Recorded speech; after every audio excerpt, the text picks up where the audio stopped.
Ahmedabad to Mumbai Vande Bharat express ట్రైన్లో పురుగుల food కలకలం రేపింది. ఓ ప్రయాణికుడు ఫుడ్ ఆర్డర్ చేయగా అందులో బొద్దింక కనిపించింది. దానికి తోడు దుర్వాసన కూడా రావడంతో ప్రయాణికుడు కంగు తిన్నాడు. వీడియో తీసి నెట్టింట్లో పోస్ట్ చేయడం సహా రైల్వే అధికారులు ఫిర్యాదు చేశాడు. సంబంధిత విక్రేతపై ఐఆర్సీటీసీ కఠిన చర్యలు తీసుకుంది. 10 లక్షల జరిమానా విధించింది. ఇటీవల పూణే రైల్వే స్టేషన్ సమీపంలో కూడా ముంబై సోలాపూర్ వందే భారత్ ట్రైన్ పట్టాలు తప్పడం కూడా కలకలం రేపింది. వందే భారత్లో జరుగుతున్న పరిణామాలు చూస్తుంటే అధికారుల నిర్లక్ష్యం పెరుగుతోందంటున్నారు ప్రయాణికులు. భారత్ ప్రతిష్టాత్మకంగా నడుపుతున్న వందే భారత్ రైళ్లలో ఇలాంటి సంఘటనలు శోచనీయమే.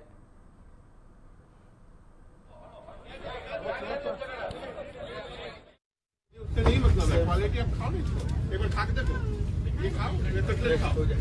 नहीं, कटलेट खा के देखो ना। क्यों भाई, वेंडर को क्यों पैसा दे रहे हो? फ्री में दे रहे हो क्या? आप खाओ ना एक बार। नॉनवेज दे दो मेरे को। ये जो है ना आइटम आप इसमें ये फूड तो मैं एक्सेप्ट नहीं करूंगा। आप मुझे दूसरा फूड ला के दो, अब जैसे देना है ठीक है। मैं तुम्हें फिर कंप्लेन करना।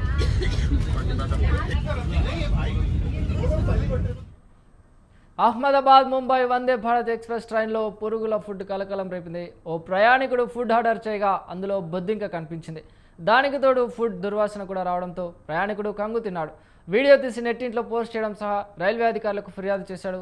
సంబంధిత విక్రేతపై ఐఆర్సీటీసీ కఠిన చర్యలు తీసుకుంది. 10 లక్షల జరిమానా కూడా విధించింది. ఇటీవల పూణే రైల్వే స్టేషన్ సమీపంలో ముంబై సోలాపూర్ వందే భారత్ ట్రైన్ పట్టాలు తప్పడం కూడా కలకలం రేపింది.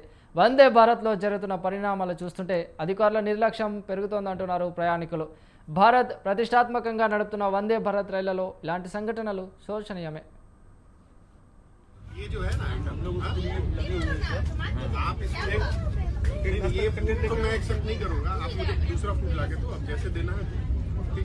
मैं तुम्हें फिर कंप्लेन करना।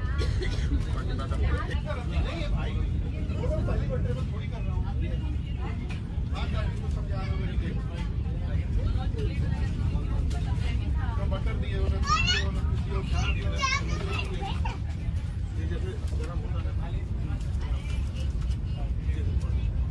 सारा चीज मेरे को समझ में आ रहा है। क्वालिटी बताओ ना, क्वालिटी मुझे उससे नहीं मतलब है।